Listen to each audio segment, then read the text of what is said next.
Aujourd'hui, rien n'a changé. Le nouveau commissaire à l'environnement est un ancien employé de Shell, une des plus grandes entreprises pétrolières au monde, et qui avait dépensé en 2023 5,5 millions d'euros en lobbying auprès des institutions européennes.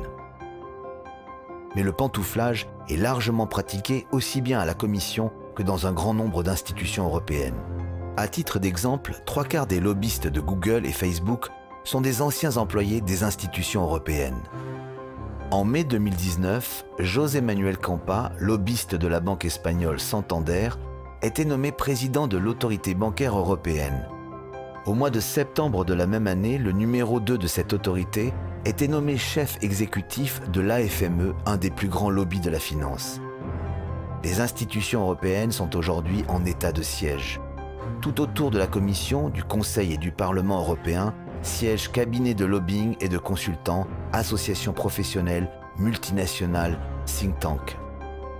Les contacts entre fonctionnaires, hauts fonctionnaires, eurodéputés et lobbyistes sont permanents et quotidiens.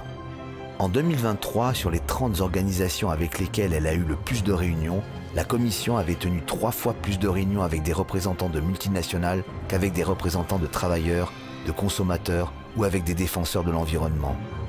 Business Europe avait à elle seule eu 430 réunions avec la Commission, soit plus d'une par jour. C'est une société américaine, Google, qui arrivait en 2e position avec 360 réunions. En termes de dépenses, parmi les 80 organisations dépensant le plus en matière de lobbying, aucune ne représentait les travailleurs, les consommateurs ou les défenseurs du climat. À titre de comparaison, en 2023, Fleishman Hillard avait un budget de lobbying de 10 millions d'euros contre 1,7 million pour la Confédération européenne des syndicats, la plus grande organisation de travailleurs. 3 milliards d'euros sont dépensés chaque année pour influencer les décisions européennes.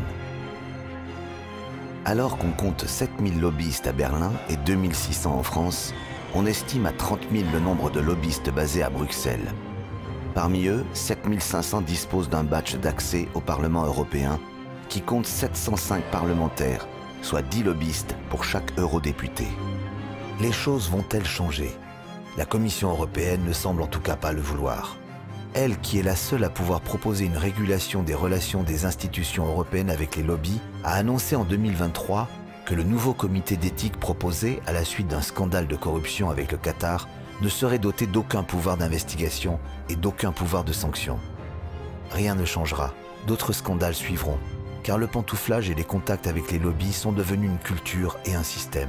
Être commissaire ou haut fonctionnaire à Bruxelles n'est plus une vocation, mais une étape dans une carrière professionnelle où les allers-retours entre le public et le privé s'enchaînent, où chaque passage dans le public permet de valoriser un carnet d'adresses bâti au fil des années, où hauts fonctionnaires, commissaires, consultants, lobbyistes viennent du même monde, se connaissent, nouent des amitiés, se retrouvent aux mêmes événements et pensent la même chose. L'intérêt général européen que la Commission défend est bien souvent celui des multinationales. Bruxelles est devenue au fil du temps le partenaire privilégié des grandes entreprises. Pendant des années, des décennies, des liens professionnels ont été tissés entre la haute fonction bruxelloise et ses entreprises. Les régulés deviennent les régulateurs, noyés dans un conflit d'intérêts systémique et permanent. En associant la Commission aux industriels sans créer dans le même temps de puissants garde-fous, Jacques Delors a laissé le loup entrer dans la bergerie. Le peuple européen à qui la Commission rendait compte existe. Il s'appelle Shell, Total, Bayer, BASF, Google, Microsoft, Volkswagen.